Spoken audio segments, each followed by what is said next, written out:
This is Gerardo Del Real with Resource Stock Digest. Joining us from the field is the CEO of Mawson Gold, Mr. Michael Hudson. Michael, you're either in the jungle or out finding more gold. Which is it? I'm in the Victorian goldfields, a little place called Nagambie at our core shed, and you can probably hear the birds singing. It's just poured down rain here, which is an unusual-ish event during the summer here, and all amongst the gold that's sitting with us in the drill core, Gerardo. Let's talk about that gold in the drill core. The headline today was Mawson drills 7 meters at 6 grams per ton gold and 3.4 meters at 9.7 grams per ton gold at Sunday Creek in Victoria. More excellent numbers. You announced 5 holes today. I would love your take on the results. Sunday Creek is delivering and continues to deliver from what we've seen earlier. I mean, I think this is our third or batch of results now, if I'm not wrong, from this project.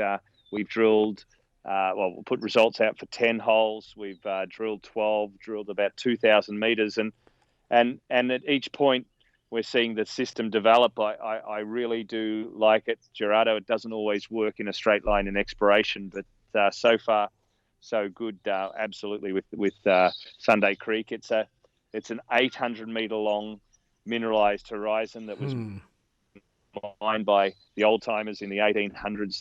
They tested it down to 180 meters at maximum depth, but really on average only down to 40 or 50 meters. And we've been initially drilling in and around that mineralization mined by the old timers, and we've seen grades of the sort of 10 to 20 meters at 3 to 4 grams, and this is more. The grades are a little better here in this hole, these holes that we put out, but now we're just starting to move towards depth below what the old timers mined. So in and around meant that what was left by the old timers, because they didn't mine anything less than half an ounce or 15 grams per ton, so they left the low hanging fruit on the table, and now we're starting to see these better grades develop at depth, and that's where the program's going for us. We're going deeper and deeper into the system, and we're going to start testing some of the grades that were mined by the old timers, which was, it's very hard to get the true grades, but we know that they recovered something like 15 grams gold, something like that, free gold, and that was probably 50% recovery. So they were probably mining around the ounce or better in those days. So we're now hoping to see that repeat at depth. And the other key point is that each time we put results out from this project, it's from different mineralized structures. So they're that's a sheeted vein system, like a stack of cards, if you like.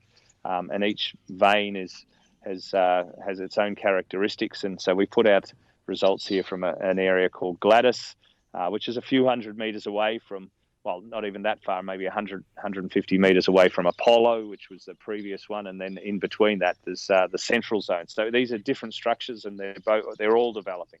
So that's the key point too. And then there's a hell of a lot left untested and yet to drill. So we've got a drill rig turning, and we're not stopping.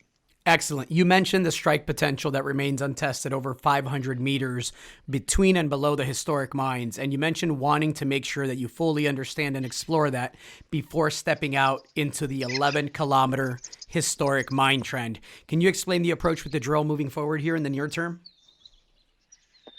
Well, we're hitting gold and continuing to step out. We're stepping out at sort of 50 to 70 meters from the old mines or drilling that we've done, or there was some earlier drilling in this project.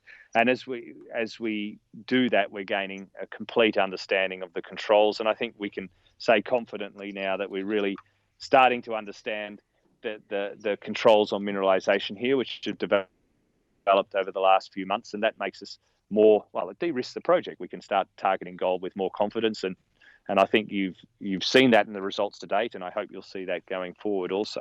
Now, we'll continue to go to depth. We'll take bigger step outs as we're getting more confident and demonstrate the scale of this system. So it's already developing, and we're seeing these multiple horizons develop over hundreds of meters. but there's a lot of the old mining area that still needs to be tested, and that's the 500 meters, and we'll be kept busy doing that. But there's a lot of geophysics we've done in and around the old mines and beyond, and you'll see information come up from those programs soon that we've got some.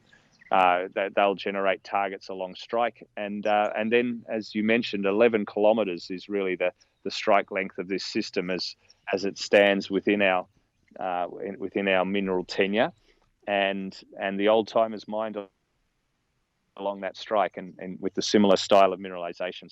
So we're de-risking, we're making it bigger, and taking baby steps initially where we proved the concept. That was maybe last year, and now we're starting to take some bolder steps by drilling bigger spacings, and you'll see us even take bigger spacings to prove the scale of this system. And certainly the grade and the continuity looks like it's there, so it's developing nicely.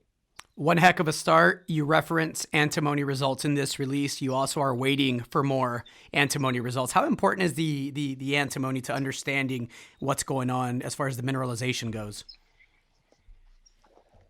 Well, these systems are gold antimony systems, and that's the different style of system than traditionally has come out of Victoria. So 80 million ounces has been mined in Victoria historically, and most of that is an earlier style of mineralization that we call mesozonal.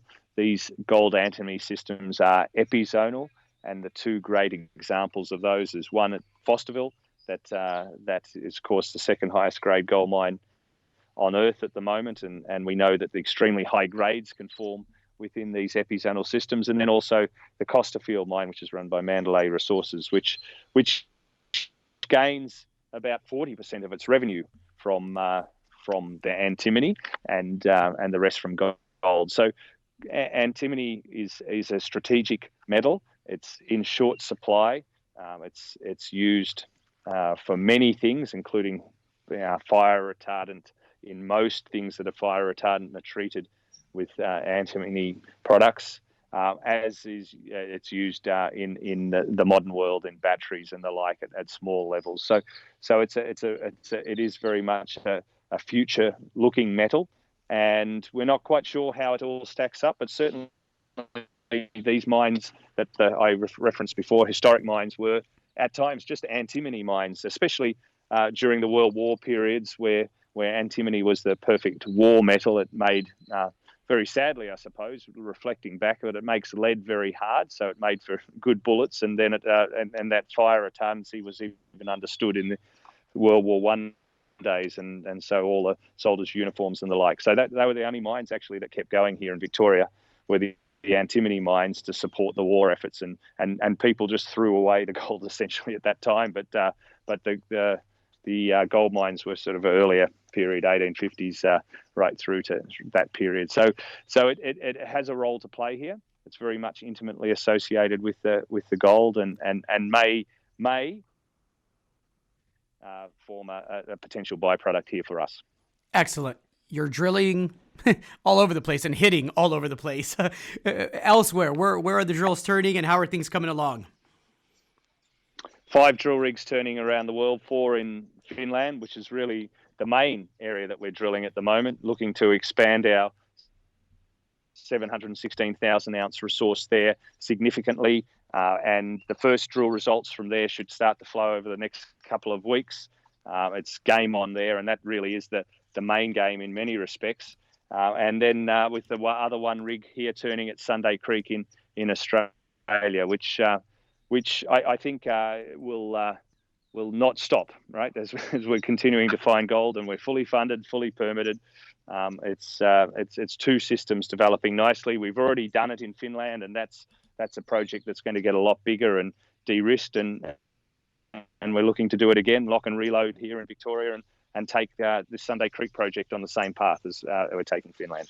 The market of late is not giving you much credit for the discoveries and the advancement and the de-risking of these projects. It will. We know that this business is extremely cyclical and it carries short attention spans for a lot of speculators. But I suspect that once we hit all-time highs in gold, Mawson is going to look like it was an absolute bargain. I encourage everyone to go to the website and dig a little deeper into the company. A lot to like here. Mike, anything else that you'd like to add to that?